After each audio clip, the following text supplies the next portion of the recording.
BRS की तरक्याती और फलाही स्कीमात पर मौसर अमलावरी से मुतासिर होकर मुख्तलिफ सियासी जमातों से ताल्लुक रखने वाले कायदीन और कारकुनों की जानिब से बीआरएस पार्टी में शमूलियत का सिलसिला जारी है। चुनाचे आज हैदराबाद के मिनिस्टर क्वार्टर्स में वाक़ वज़ीर ज़राअत एस निरंजन रेड्डी की रिहाइशगाह पर रियासती वज़रा मोहम्मद महमूद अली और एस निरंजन रेड्डी की मौजूदगी में पेद्दा मंदारी मंडल के वेल्टूर देहात से ताल्लुक रखने वाले मुख्तलिफ सियासी पार्टियों से वाबस्ता 160 कायदीन और कारकुनों ने बीआरएस पार्टी में शमूलियत इख्तियार कर ली। इस मौके पर रियासती वज़रा मोहम्मद महमूद अली और एस निरंजन रेड्डी ने बीआरएस में शामिल होने वालों को गुलाबी खंडवा पहनाकर पार्टी में खैर मकदम किया। इस मौके पर पार्टी में शमूलियत इख्तियार करने वालों की जानिब से दोनों रियासती वज़रा की शॉल पोशी और गुलपोशी भी की गई।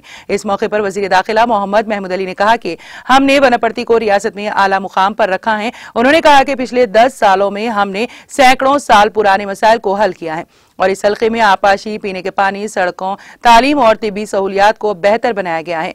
उन्होंने कहा कि हम इस हल्के को मुस्तकबिल में मुल्क के ज़रई अजला में सर फहरिस्त रखने के मकसद के साथ आगे बढ़ रहे हैं। वज़ीर दाखिला मोहम्मद महमूद अली ने कहा कि वज़ीर आला के चंद्रशेखर राव की ज़ेर क़यादत रियासत की तरक्की और इसलिए मुल्क की दीगर रियासतों के अवाम चाहते हैं कि तेलंगाना स्कीमात उनकी रियासतों में लागू हों। ये यकीनी है कि बीआरएस तेलंगाना में तीसरी बार इख्तिदार में आएगी और केसीआर वज़ीर आला होंगे। उन्होंने सबको बीआरएस जैसी फाल हुकूमत का साथ देने पर जोर दिया।